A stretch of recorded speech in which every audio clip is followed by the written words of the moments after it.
Okay. Okay.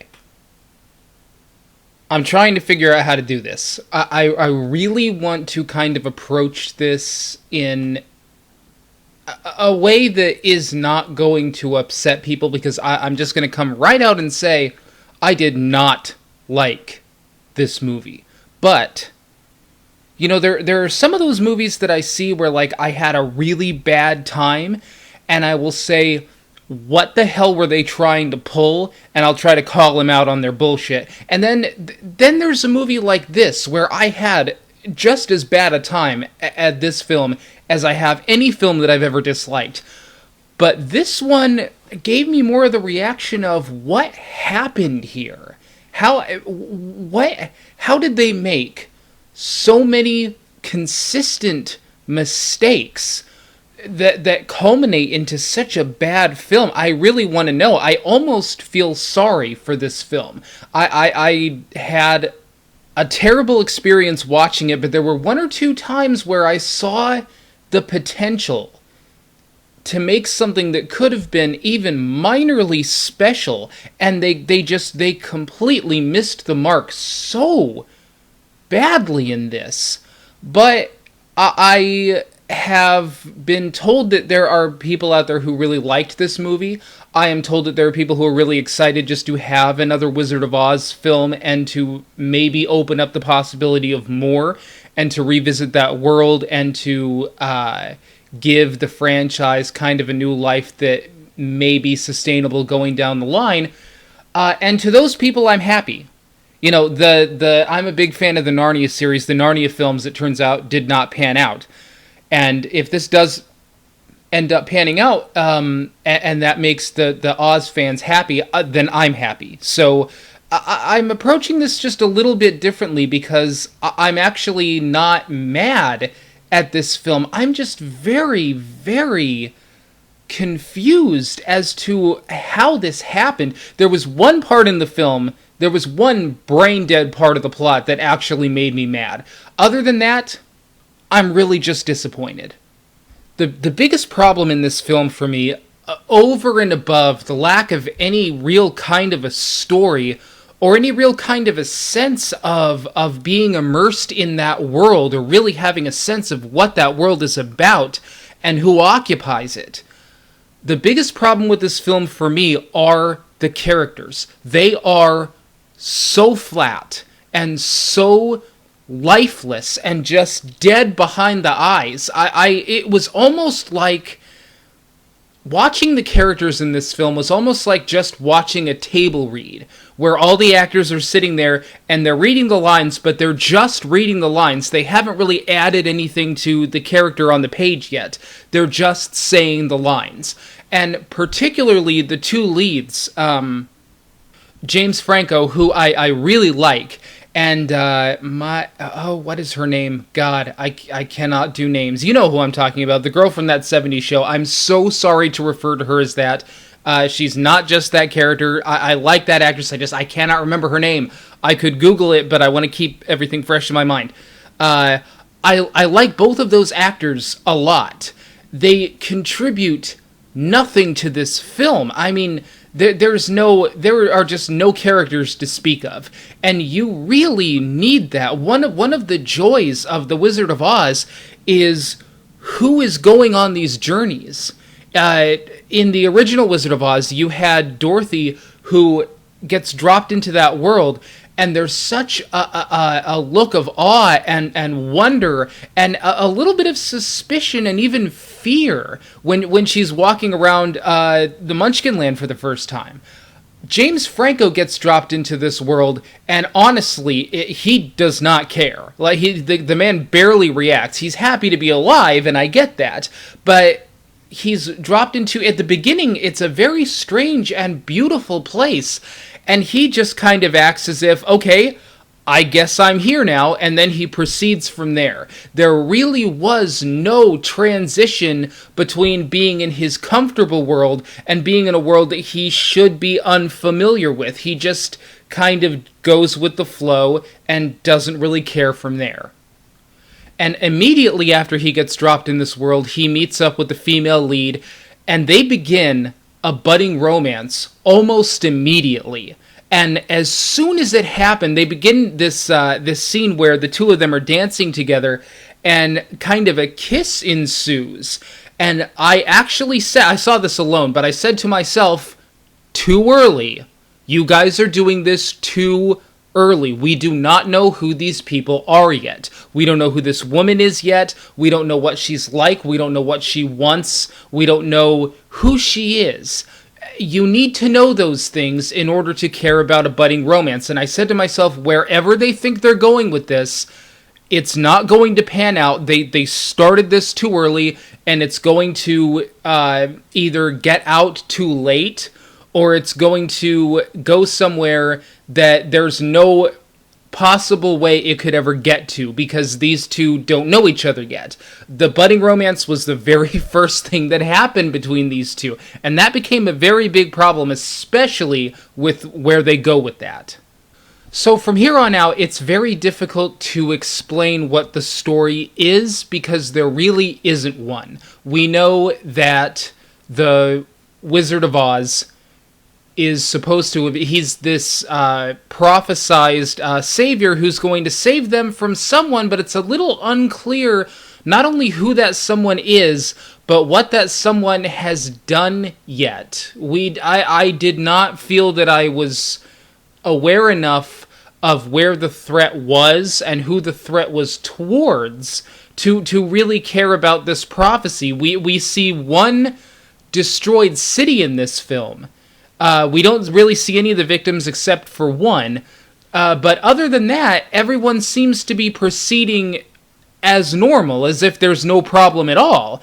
And for a very long time in this film, I was very confused as to what the threat even was, or where it was coming from, or who this person was supposed to stop. We know he's supposed to stop a witch, but where is this witch? And not only did I think, where is this witch, or what is this witch doing, right around the time that the wizard was promised a lot of things if he does this, I was thinking to myself, then this was one of the first big problems I came across. Who lives here? I was completely unaware of who or what the population of Oz was, and why I was supposed to care about them, because we do not see or get to know the people of Oz at all. And that was very bizarre to me. It's one of the first things that happened in the original Wizard of Oz, where we get to know the Munchkins, and the first thing we learn is how nice they are and how, jolly and merry they are, and then, bam, they drop the witch on us, and we're like, holy shit. These guys, these poor little guys, are being picked on by this witch. Here, it's very unclear who is who, and where they are, and what they're doing. The stakes in this film are very, very poorly defined. All we know is that the Wizard of Oz, as he is called at this point, is supposed to be the king of this place, and he's happy because he's going to get a bunch of gold and he's going to make a lot of money. But in order to do that, he has to stop this threat. It is very difficult. This movie makes it very, very hard for you to care. So after this point, he set out on a quest, and as with the original Wizard of Oz, as he's going on that quest, he comes across companions, traveling companions. We all know them from the classic, the Scarecrow, the Tin Man, and the Cowardly Lion, and Dorothy. They all have to go see the wizard. In this film, once again, we don't really know what the end game is going to be here as they're going on that journey. We know that he's been misled in some way, but his traveling companions, this is where the second big problem came in. The traveling companions in the original Wizard of Oz were so purposeful and so meaningful. You had the Scarecrow who didn't have a brain. You had the Tin Man who didn't have a heart. And you had the Lion who didn't have courage. All three wanted these things. But as the film goes on, we start to realize they already have these things. We didn't even need the wizard to tell us that. The Scarecrow comes up with a lot of ideas. The Tin Man cries when Dorothy is in danger. The Cowardly Lion demonstrates bravery numerous times. I mean, these are the problem was within themselves. It's that they did not believe in themselves. It's not that they didn't have these things. And then you had Dorothy, who is the girl who just wants to go home. In this film, it is very unclear, once again, what James Franco's character wants. Does he want to be seen not as a charlatan? Does he care if he's seen as a charlatan? What is his goal? That's never made clear. As for his traveling companions, they want nothing. This was a big mistake, and this was very, very poorly conceived on the part of whoever wrote this film. He has a traveling flying monkey and a China girl. I thought she was made of porcelain, but apparently she's China. These are just characters that are going along with him. They really have no goal or backstory of their own. They're just characters making the trip with him. As far as those characters are concerned, I thought the flying monkey was a very patronizing character in a Jar Jar Binks sort of way. By that I mean patronizing to the audience. I thought he was very deliberately supposed to be comic relief, and that was hitting you in the face at all times. I did not like that character. The China girl, I thought she had potential. There was a potentially touching moment where he puts her back together, and she turns out to be one of the most inconsistent characters of the whole film. So the journey and the traveling companions, again, similar to the original Wizard of Oz, but the whole thing was just a mess. So after this, and if this sounds convoluted, well, that's because it is. A surprising little amount actually happens in this film, considering how cluttered it was. But we reach a point in the third act or so where we realize that there's something different going on than we were led to believe, although it was pretty obvious from the beginning. I'm going to make this review spoiler-free, but I'll just say that an enemy is revealed, and there is a character who is duped, and this is the thing, the only part of the film that really honestly made me mad. I'm going to say this as generally as possible because, once again, I don't want to give anything away if anybody wants to see this film, but I will just say there comes a point in this film where a character actually realizes that she was duped, and then she decides to go ahead and be duped anyway, and just loses it for no reason whatsoever. And this does tie into the budding romance that happened all too soon that I was talking about. It fails dismally as a motivation that they try to give this person, which was shoehorned in and doesn't make any sense and is not natural and was entirely at the convenience of the film. That pissed me off. If you've seen the film and you know what I'm talking about and you disagree, that's fine. If you haven't seen the film, again, I don't want to give it away. It really pissed me off. It does not work. It doesn't work. It's stupid. What is kind of a shame about this, actually, is that the final resolution, where the charlatan has to charlatan his way into a climax, and that's all I'll say, that had potential. There were actually one or two times at the final resolution of this where I was actually kind of enjoying myself, even though I hadn't liked any previous part of the film. If the rest of the film had been that good, this would have been kind of decent.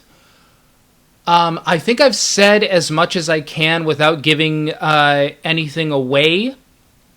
So I guess I'm just going to conclude by saying I think that this was just a case of a screenplay just being poorly realized right from the beginning. It seems to me like the people who made this film were a little more concerned with the look of the film, which is beautiful, than they were the story and the characters. But that's the heart and soul of a Wizard of Oz story to me. If you don't have that, and if I don't believe it at times, there's just nothing to get invested in here. I'm very disappointed with this film. I think it was genuinely bad. But this is one of those times where I'm just disappointed, and I'm a little sad that not only did I not have a good time, but that they really failed to do something special with something that has so much potential to be special. I'm very let down by this, but I know everybody has their own reactions. That was mine. So what did you guys think of the film? Did you like it? Did you love it? Did you think it was on par with the original Wizard of Oz? Was it better than Return to Oz, which I have not seen? I'm sure a lot of people were going to ask me about that. What did you guys think? Leave me a comment and let me know.